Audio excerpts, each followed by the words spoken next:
Okay, so share ko sa inyo to guys, no. So ngayong araw guys, meron tayo ditong phone device guys, no. So itong phone device nito guys ay parang Realme C11 ito guys, no. So ito guys yung likod niya guys. Yan. So yung issue guys ng phone device nito guys ay pumupunta guys sa recovery mode guys, no.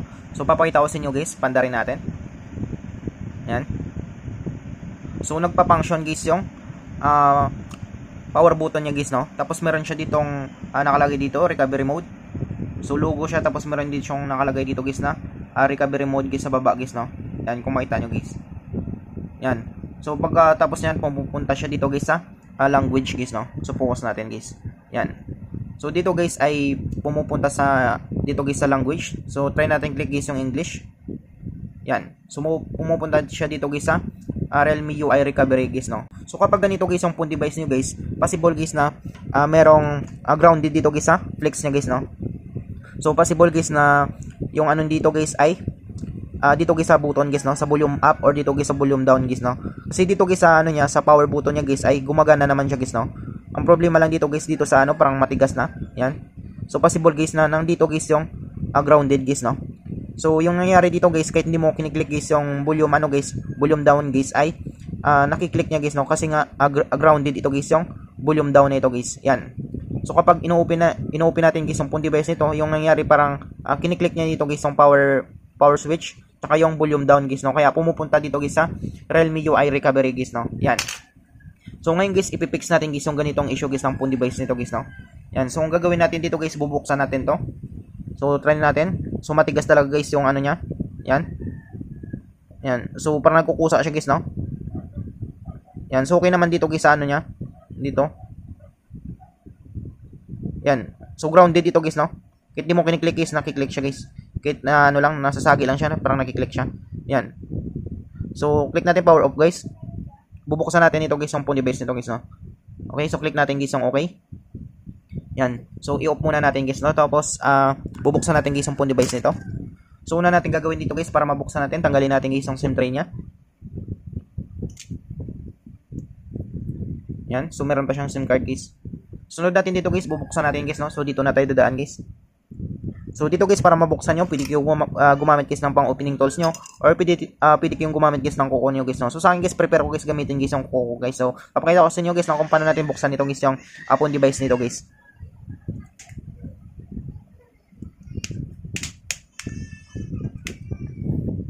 So nail cutter ko lang guys, no. Maikli lang guys yung kuko guys. Yan.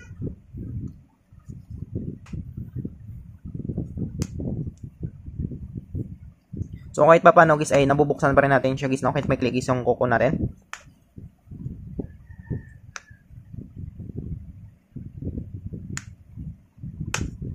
Yan. So nabuksan na natin guys yung parang Realme C11 na ito guys, no. So dandan na natin guys.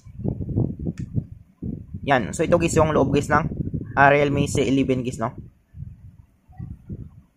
So dito guys ay okay naman dito guys yung button niya dito guys, no. Yan. So meron pa namang naka-umbok dito guys. So yung problema lang talaga dito guys ay nandito guys sa flex niya guys, no. So possible guys na nandito guys sa volume niya guys, no. Yan, dito guys. So kung makita nyo guys, no, ito guys yung ano niya. Ito guys yung nagga-grounded dito guys, no. So try natin guys kapag maglaro pa siya. So matigas na siya guys, no. Yan. So wala na siyang laro guys, no. Matigas talaga siya guys. So dito naman, dito sa power okay pa naman. Yan. So parang matigas na yan dito banda guys. So try natin guys, no. Try natin tanggalin ito guys. Or try natin gawa ng paraan nito guys, no.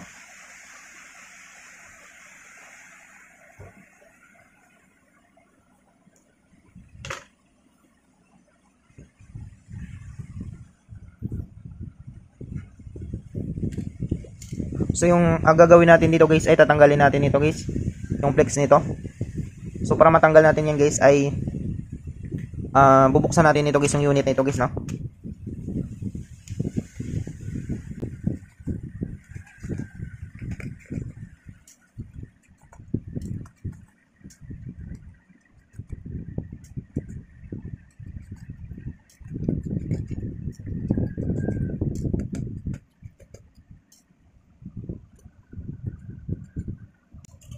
So ayan siya guys, no. So yung gagawin natin dito guys sa ano niya, sa flex niya dito guys, sa volume down niya guys ay pwede nating ano to guys, no. Di-disable guys or tanggalin na lang muna natin pansamantala. Tapos kapag meron tayong pamalit, pwede nating palitan guys, no. Yan, so papakita ko naman sa inyo guys, no. So buksan natin ito guys, yung unit na ito.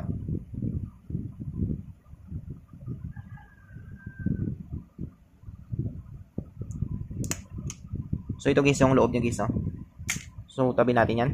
Sunod natin guys ay tanggalin natin guys yung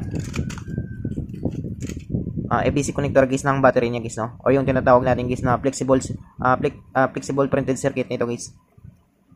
So una natin gagawin nito, tanggalin natin yan.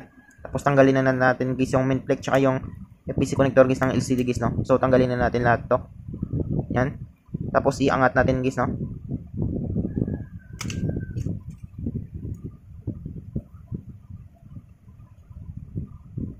So iangat lang natin guys yung ano nito. Yung motherboard dito guys, no.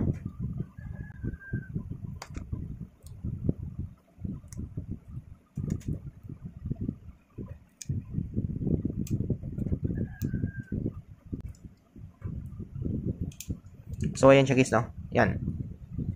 So yung gagawin natin dito guys ay tatanggalin natin guys yung dito guys yung flex nito guys, no. Yan. So tanggalin natin yan.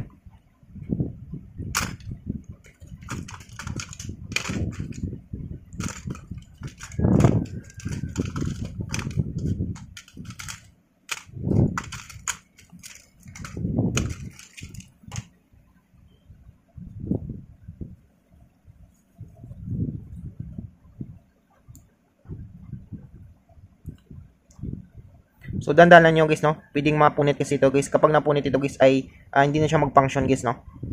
So mawala guys yung mga linya nito guys.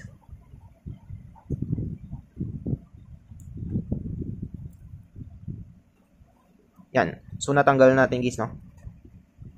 Sunod natin guys, tanggalin pa natin ito guys.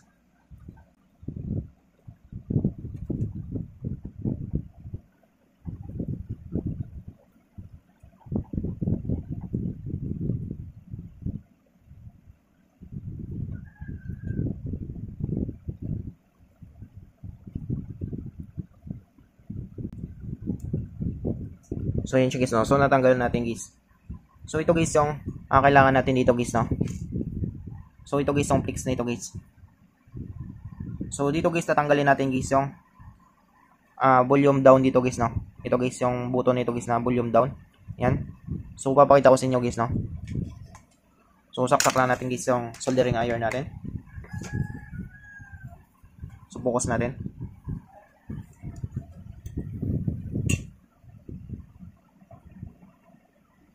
So dito guys ay i-disable muna natin ito guys, no, pansamantala guys yung ito guys, yung volume down niya. So dito guys ay mag-inject tayo dito guys ng flux natin guys, no. So inject natin guys para hindi masunog guys yung flux niya.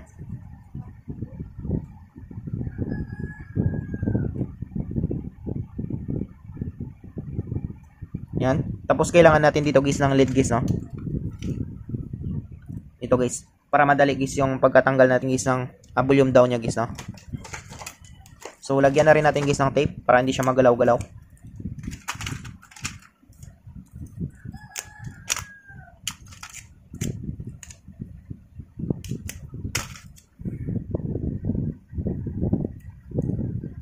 Yan, para madali guys yung pagkatanggal natin guys, no. So yan siya guys.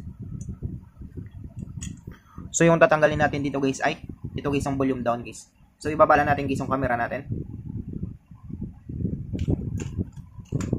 Kailangan rin natin guys ng lid na itong guys, no. Baba muna natin.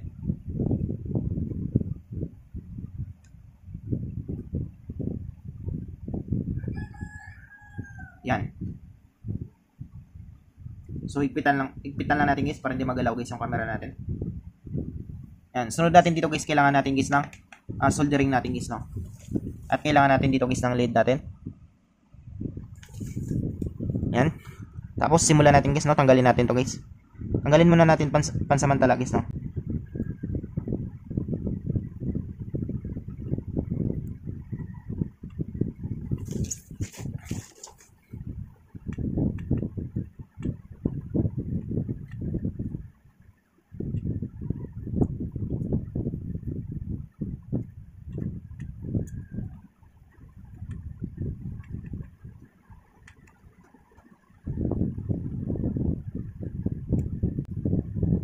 So yan siya guys, no? So natanggal natin guys. Yan. So kung makita nyo guys. So ito siya guys, no? Yan. So kung makita nyo guys, natanggal natin guys yung volume down nya. Yan. Tapos linisan lang natin guys, no?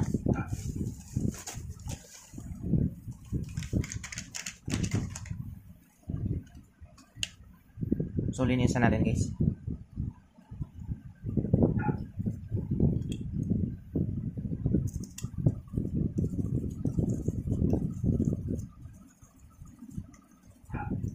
Tapos try natin guys tester guys, no? Kung sakaling kapitan natin guys, malaman natin guys kapag yung continuity niya guys ay up and down guys, no? Or left and right guys. Yan. So ganito guys mag ano guys, no? Mag-tester dito guys sa ano guys, dito guys sa button niya.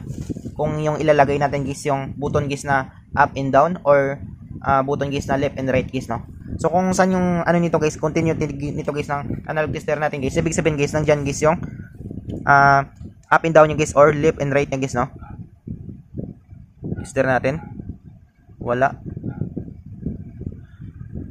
So wala dito ng ano guys, no. Ibig sabihin guys left and right ito guys. Yan. So kung makita nyo guys, no. Yan. So yung button nito guys ay left and right guys, no.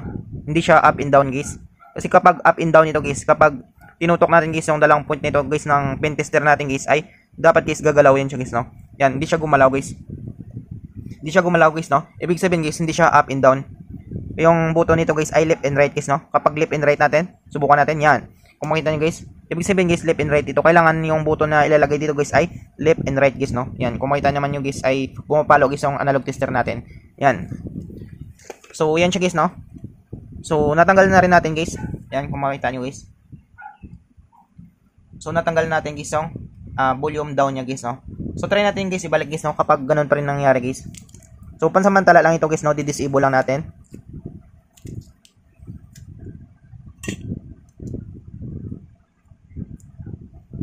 Yan, so disable lang natin guys, no. So, try natin guys ibalik guys.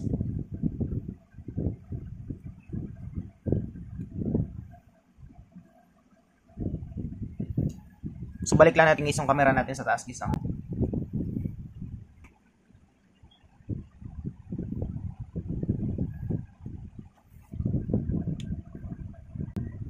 So, yun guys, ibalik lang natin muna.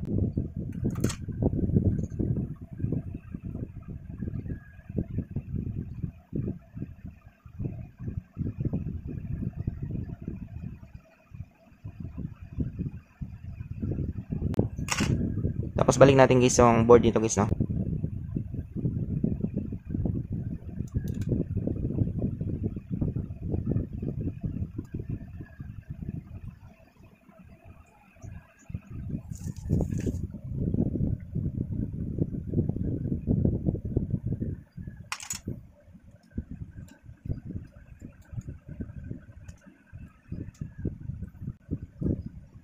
Yan, tapos balik natin guys yung APC connector guys ng LCD nya, tsaka yung main flex nya. Yan, so ito muna dalawa guys, unahin natin guys, no. LCD flex tsaka yung main flex guys. Yan. Tapos try natin guys, no. Balik na rin natin guys yung ano nya, yung APC connector guys ng battery nya. Tapos lagyan lang natin guys ng isang volts guys. So try natin guys, no, kapag na-fix natin guys.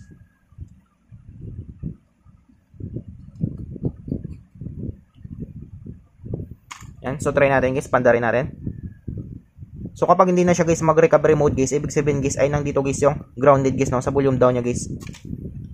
So kapag hindi naman guys, pwedeng sa volume up niya guys, no. Pero okay naman guys yung ano niya, volume up niya.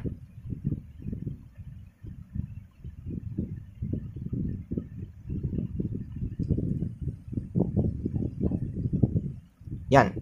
So kung makita nyo guys, wala na siya ditong ano guys, no.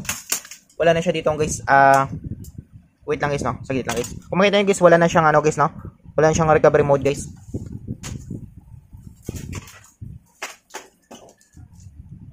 Yan. So naglabas na siya guys yung logo niya guys na dilaw guys. So nagtuloy-tuloy siya guys, no.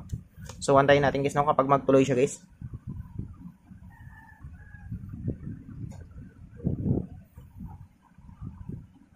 So kanina kasi guys meron siya dito yung ano, recovery mode, tapos hindi siya pumupunta dito guys sa logo guys na dilaw na ito guys, no. Yan. So, antayin na lang natin.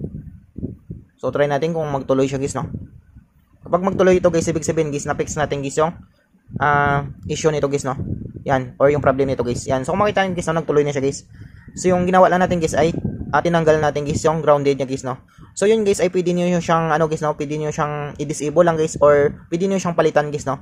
So, sa akin guys ay papalitan ko na lang yun siya guys. Yan. So, okay na siya guys. Yan. So, wala na siyang guys, no? Recovery mode guys na lumalabas guys. So, ganun lang kadali guys, no? Kung paano natin guys ma-fix guys yung phone device natin guys na pumupunta guys sa recovery mode guys. Yan.